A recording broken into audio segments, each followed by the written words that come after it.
to me, it's life and death. There's things that you just can't get out of your mind, out of your heart.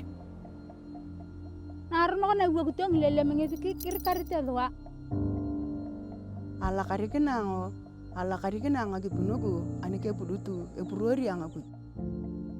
Mina ito Mary Abong. These people are dying because they don't have clean water. It's about hope that there's a future. Turkana people call themselves the forgotten people. Temperatures run 40, 45, 50 degrees Celsius. Many of the challenges are basically based around water. They could travel 25 to 35 kilometers one way to find water for their family. And the consequences of it, cholera, typhoid, all these different diseases, they're all waterborne diseases.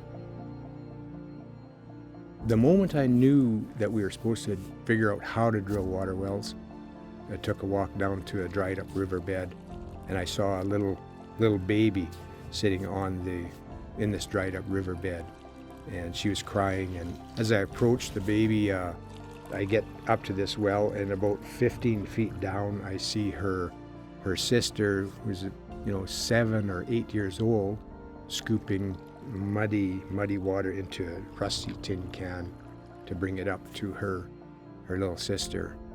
That moment that it sort of hit me, like, these people are dying because they don't have clean water. They are either drinking out of a river that's polluted. If there's no water running in the river, what they do is they start digging in the dried up riverbed, and they'll dig down for 3 feet the first day, and then that dries up, so they're down to 6 feet. I've seen them as deep as 20 feet, and then what happens is the sand caves in when somebody's inside the barrel, buries them alive. Their way of life, they just move over 20 feet and start a new well.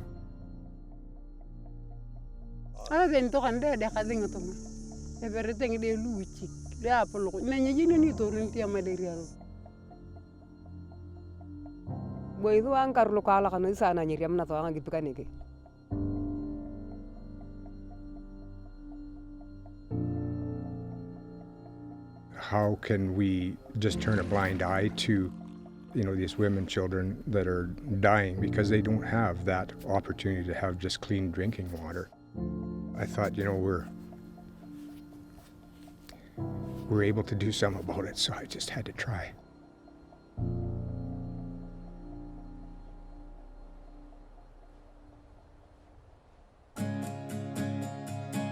Nehemiah Construction Ministries is providing hope by bringing water wells. We sink these wells all over in the desert, where there is no hope, where there is no life, where people are desperate. The people that are impacted by what we do, well over the 100,000 people that we've helped, they're so appreciative, and that's one of the first things that they say is, our babies aren't dying because we have clean water. We go out to some of these wells that we've drilled, and the women come running. They start to sing songs, thank you for the water, old white man.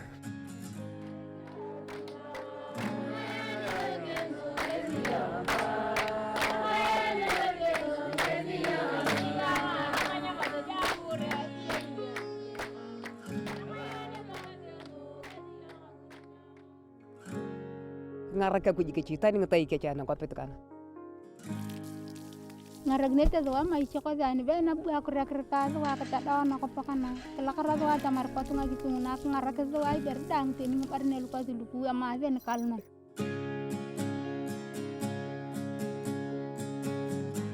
We have the water drilling, which opens the door for so many other things. We have an education program. We'll put them through high school, and we'll also put them through college. Without an education, basically they can't even get a job. It's really a dismal place for them to be, hopeless, let's say. Before Nehemiah came, we had so many challenges. I had no money. I would have not finished my school. Then we also had a challenge of medical care. In our area, we had no nurses. So it was so painful because people could just die. Even a simple outbreak, so many people are passed. Just because of Nehemiah construction, they were able to pay for my school fees, and now I'm living a better life. Life in Lopur, as compared previously, is a changed Lopur right now. We have medical services, we have education, we have water. For our culture, everything is being handled by men. A woman is just there to be seen but not to be listened to. For my case, I could not continue with my college, my education. My father was paying for me, but he died. So I had no one to help me. I realized there are many women undergoing the same problem I'm in. So if that is me, what of 100 Turkana women that was suffering? When you give education to a Turkana person, you are basically empowering him or her. Turkanas are generous by nature. So whatever they have, they give freely. Due to my education, not only Florence has transformed, but I've transformed 180 young women. They will take their children to school, they will do good businesses, they will be heard in the community. Their lives has really changed. Now she's out in the desert teaching how to do gardening and market her products. She also teaches them how to save money. It's the ripple effect where, all the families are benefit from one education.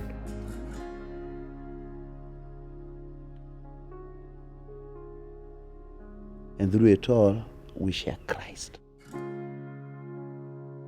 The drill is a platform to demonstrate the love of Christ, where we can tangibly just say God loves you, but demonstrate that love. It says to them that even God knows that they are where they are. Through that, we plant a church. From the time we started drilling wells, the churches has grown from 3 to more than 50 churches. And nobody's going to listen to you if they're dying of thirst.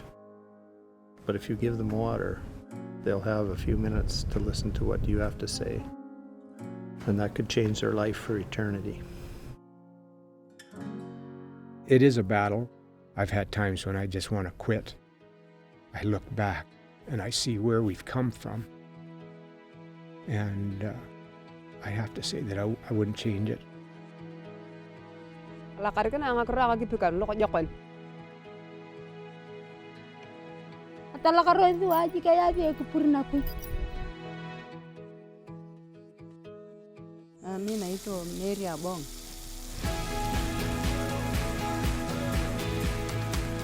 So what we've done over the years with Nehemiah Construction Ministries is really quite remarkable, but the need is ever growing and we need your help. You can make a difference.